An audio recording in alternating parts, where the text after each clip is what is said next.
ये घटना उत्तर प्रदेश के एक छोटे से गांव धर्मपुर की है। ये गांव काफी अंदरूनी और सुनसान था।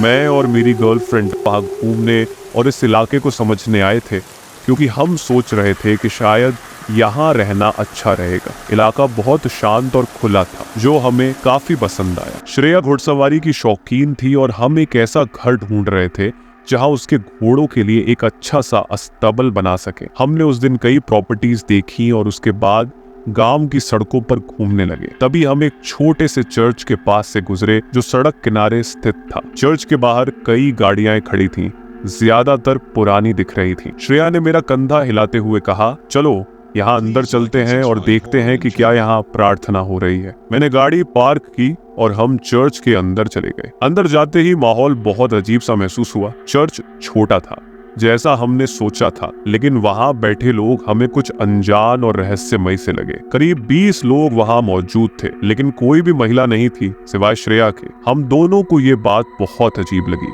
जब हमने पीछे की पंक्ति में बैठने की कोशिश की तो धीरे धीरे सभी लोग हमारी तरफ देखने लगे। उनके चेहरे पर एक अनजानी ठंडक और शंका साफ झलक रही थी। हम दोनों ने एक दूसरे की तरफ देखा और फिर उन्हें देखकर थोड़ी मुस्कुराहट देने की कोशिश की, लेकिन किसी ने मुस्कुराहट का जवाब नहीं दिया। सबकी निगाहें हमारे ऊपर जमी थीं, खासकर श्रेया पर। ऐसा लग रहा था जैसे वहां कुछ गलत हो रहा हो। वहां मौजूद लोग एकदम साधारण कपड़ों में थे, जैसे कोई साधारण सभा नहीं बल्कि कुछ और हो रहा हो। तभी एक आदमी जो सबसे आगे खड़ा था और जिसने एक अजीब सा मुखौटा पहन रखा था, हमारी तरफ इशारा करते हुए कड़क आवाज में बोला, तुम दोनों यहाँ क्यों आए हो? वो आदमी पादरी जैसा नहीं लग रहा था और उसका लहजा बहुत सख्त था। मैंने धीरे से जवाब दिया, हम यहाँ से गुजर रहे थे और सोचा कि शायद प्रार्थना चल रही हो तो हम शामिल होना चाहते थे। उस आदमी ने हमारी तरफ ध्यान से देखा और गुस्से में कहा, तुरंत यहाँ से निकल जाओ। अब तक चर्च के सारे लोग हमें घूर रहे थे और उनकी निगाहों में एक अजीब सी क्रूरता और नफरत थी। मैं और श्रेया बिना कोई और सवाल के तुरंत उठे और बाहर निकल आए। जैसे ही हम अपनी गाड़ी में बैठे और उसे स्टार्ट किया, मैंने शीशे में देखा कि चर्च की पार्किंग में खड़ी एक पुरानी वैन भी हमारे पीछे पीछे चलने लगी। ये देखकर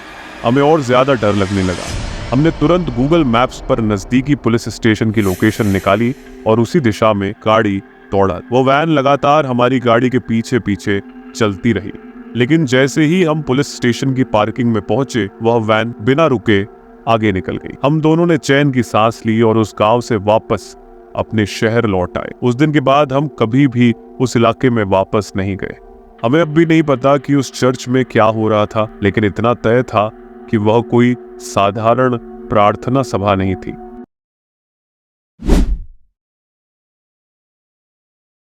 जब मैं 8 साल का था, तब मैं कब स्काउट्स में शामिल हुआ था। हमारी मीटिंग्स हमेशा किसी कैथोलिक स्कूल में होती थी, कभी स्कूल के जिम में तो कभी पास के किसी कमरे में। ये घटना तब की है जब मैं 8 साल का था और ये एक ऐसी याद है जो आज भी मुझे डराती है। कुछ दिन पहले मैं अपनी माँ और छोटे भाई के साथ चर्च में मास में गया था। जैसे हम हर दूसरे हफ्ते जाया करते थे। हम अक्सर लेट होते थे, इसलिए हमें चर्च के पीछे वाली सीट पर बैठना पड़ता था या फिर कभी कभी दरवाजों के पास खड़ा रहना पड़ता था। उस दिन भी हम चर्च के कोने में सबसे पीछे बैठे थे। मेरी माँ और भाई पहले बैठे और मैं किनारे वाली सीट पर बैठा। मास के दौरान मैंने एक बुजुर्ग आदमी को देखा जो दीवार के पास खड़ा था। उसकी सफेद मूंछें और मोटे चश्मे थे और वो मेरी तरफ देखकर मुस्कुरा रहा था। उसकी मुस्कान कुछ अजीब और परेशान करने वाली थी। उसने एक अजीब सा चेहरा बनाया, जैसे मुझे हंसाने की कोशिश कर रहा हो, लेकिन मुझे बहुत अजीब महसूस हुआ। मैं नजरें हटा लेने की कोशिश कर रहा था, लेकिन वो आदमी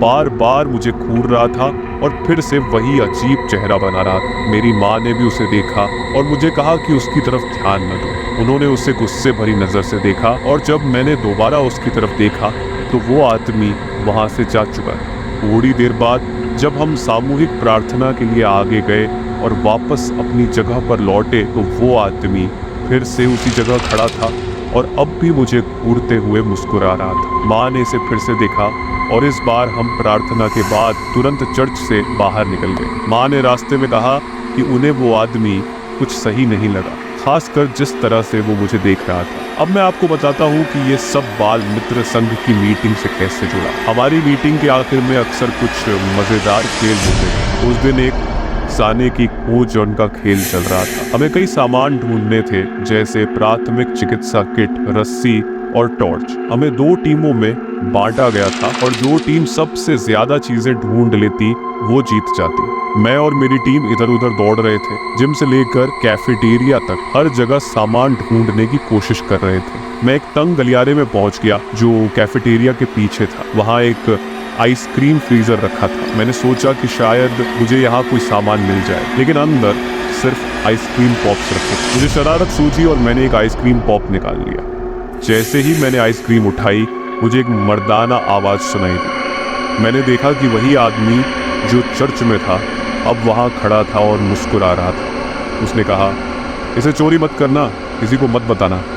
फिर उसने फ्रिज का दरवाजा बंद किया और मेरा हाथ पकड़ लिया। उसने कहा, आओ मैं तुम्हें और भी अच्छे खाने के बारे में बताता हूँ जहाँ बच्चों को जाने की अनुमति नहीं है। मैंने डरते हुए उसका हाथ छुड़ाने की कोशिश की और पीछे हटने लगा, लेकिन उसने मेरा हाथ और कसकर पकड़ लिया। उसने कहा, शुश, शांत हो जाओ। मैं जोर से चिल्लाया, बचाओ। उसने घबराकर मेरा हाथ छोड़ दिया और गुस्से में कहा, रुको। मैं तेजी से भागा और सीधे जिम में जाकर अपने शिक्षक को सब कुछ बता दिया। मेरे शिक्षक, जो कि बहुत अच्छे और समझदार इंसान थे, उन्होंने तुरंत मेरी माँ को इसकी जानकारी दी। मैंने अपनी माँ को बताया कि ये वही आदमी था जो चर्च में हमें देख रहा था। मेरे शिक्षक और मेरी माँ ने उस आदमी की शिकायत चर्च में कर दी। बाद में पता चला कि वो आदमी चर्च के लिए काम करता था और वहीं रहता था, इसलिए वो वहाँ मौजूद था। कुछ समय बाद हमें पता चला कि उस आदमी पर एक अन्य बच्चे के साथ भी दुर्व्यवहार के आरोप लगे थे।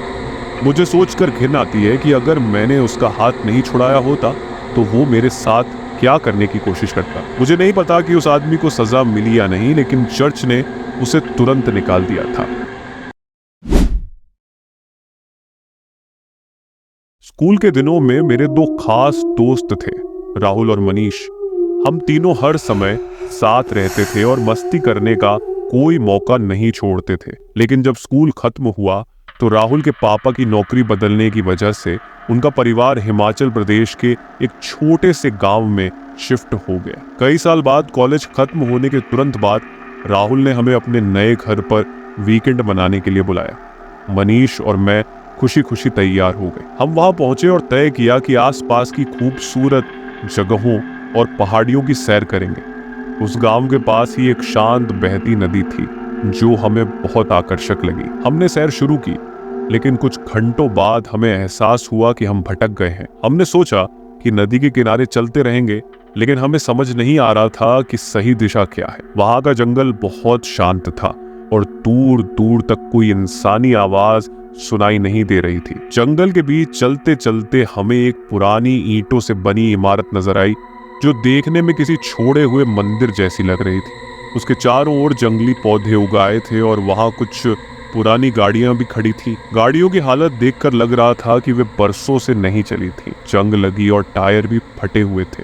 हमने सोचा कि शायद अंदर लोग होंगे और हमें रास्ता बताने में मदद करेंगे। जब हम मंदिर के करीब पहुंचे तो अंदर से धीमे धीमे भजन की आवाज सुनाई दी। ये सुनकर हमें थोड़ी राहत मिली कि यहाँ लोग हैं। जैसे ही हम मंदिर के मुख्य दरवाजे से अंदर झांकने लगे, हमने देखा कि कुछ लोग अंदर बैठे प्रार्थना कर रहे थे। उनके कपड़े पुराने और फटे हुए थे, जिससे उनकी गरीबी साफ झलक रही। अंदर एक बूढ़ी महिला हारमोनियम बजा रही थी। हमें देखते ही वो अचानक रुक गई और धीरे धीरे बाकी लोग भी चुप हो गए। उन सभी के चेहरे भावशून्य थे और उनकी नजरें हम पर टिकी हुई थीं। राहुल ने धीरे से कहा, हमें माफ कीजिए, हम रास्ता भटक गए हैं और बस आपके फोन का इस्तेमाल करना चाहते हैं। लेकिन वहां किसी ने कोई जवाब नहीं दिया। पूरा मंदिर सन्नाटे में डूब गया था और सिर्फ हमारे कदमों की आवाज सुनाई दे रही थी। हमने डरते हुए धीरे धीरे मंदिर का दरवाजा बंद किया और बाहर निकल गए। जैसे ही हम मंदिर से थोड़ी दूर चले, मनीष ने कहा, तुमने देखा, वहां कोई धार्मिक चिन्ह नहीं था। हम पीछे मुड़कर देखने लगे और देखा कि मंदिर के बाहर करीब 1 दर्जन लोग खड़े होकर हमें घूर रहे थे। वे सभी पुरुष थे और उनके चेहरे डरावने और भावशून्य थे। ये देखकर हमारा दिल जोर से धड़कने लगा और हम वहां से भाग खड़े हुए। लगभग आधे घंटे तक भागने के बाद हम एक पुराने और जर्जर पेट्रोल पंप पर पहुंचे। पंप की शेल्फें खाली और धूल से ढकी हुई थीं। वहां एक बूढ़ा आदमी बैठा था जिसने हमें देखा और कहा, तुम लोग रास्ता भटक गए हो, यहाँ से सीधे जाकर बाईं ओर मुड़ना, फिर बिजली का खंभा दिखेगा, वहां से दाईं ओर मुड़ोगे तो हाईवे मिल जाएगा। हमने उसका धन्यवाद किया और तुरंत वहां से निकल गए।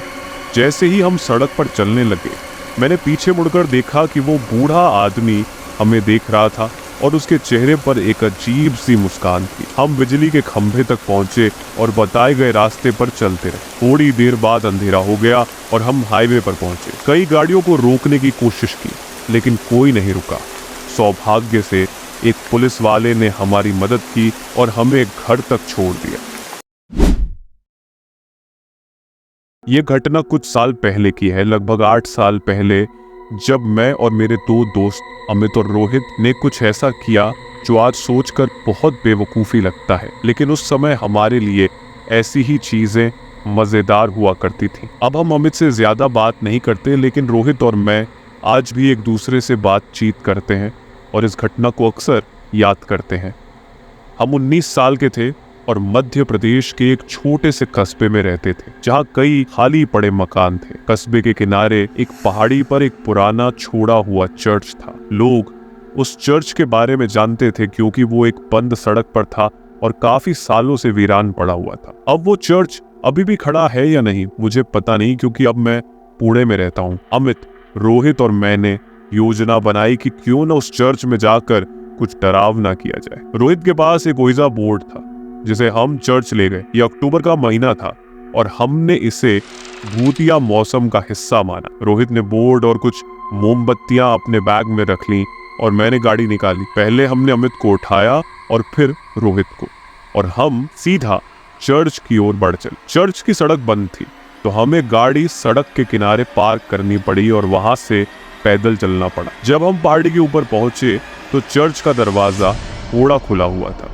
ये चर्च बहुत पुराना और खंडहर जैसा लग रहा था, खासकर रात के अंधेरे में। अंदर घुसने के बाद हमने सबसे पहले देखा कि वहां कोई और तो नहीं है। चारों ओर अंधेरा और सन्नाटा था, जिससे माहौल और भी भयानक लग रहा था। रोहित ने ओइजा बोर्ड सेट किया और 3 मोमबत्तियां जलाकर उसके चारों ओर रख दी। हम अंधेरे में बैठे और बोर्ड के साथ हिलने लगे। रोहित ने सबसे पहले सवाल किया, कोई यहाँ है? और प्लांजेट थोड़ी देर बाद हिलने लगा। पहले तो हमें हंसी आई क्योंकि हमें लगा कि कोई मजाक कर रहा है। तभी अचानक चर्च के वेदी के पास से एक जोर की आवाज आई, जैसे कोई लकड़ी का तख्ता टूट रहा हो। हम तीनों चौंक गए और फोन की टॉर्च से उस तरफ देखने लगे, पर वहां कुछ नहीं था। ये जगह काफी पुरानी थी, इसलिए हमने इसे नजरअंदाज किया और खेलना जारी रखा। कुछ देर बाद फिर से एक अजीब आवाज आई, लेकिन इस बार एक छोटा सा पत्थर हमारे ओइजा बोर्ड पर आकर गिरा। ये देखकर हम तीनों के होश उड़ गए। हमारे हाथ बोर्ड पर थे, इसलिए ये पत्थर कहां से आया हमें समझ नहीं आया। हम घबरा कर भाग खड़े हुए, मोमबत्तियां और बोर्ड वहीं छोड़ दिया। अगले दिन रोहित और अमित वापस गए बोर्ड लेने के लिए, लेकिन वहां जाकर देखा कि ओइजा बोर्ड गायब था, जबकि मोमबत्तियां वहीं रखी हुई थीं। उन्हें और डर लग गया और वे तुरंत लौट आए। यह अनुभव आज भी मेरी जिंदगी का सबसे डरावना पल है।